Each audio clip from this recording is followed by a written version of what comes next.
Ya, pemirsa, ngabuburit dengan cara yang berbeda ini dilakukan sekelompok fotografer di Kota Molabe, Aceh. Mereka menggelar acara pemotretan berlatar dekorasi masjid dengan corak Timur Tengah sambil menunggu waktunya berbuka puasa.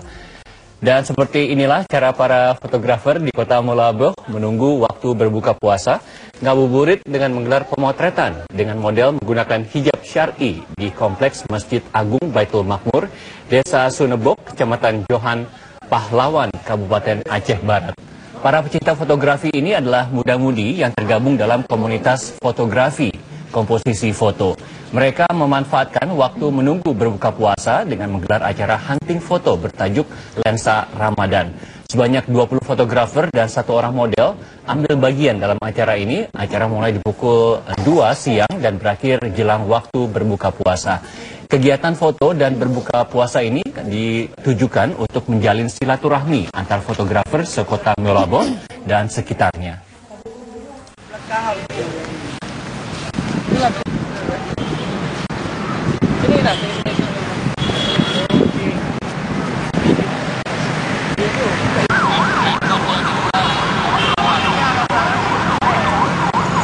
Pemirsa, sejumlah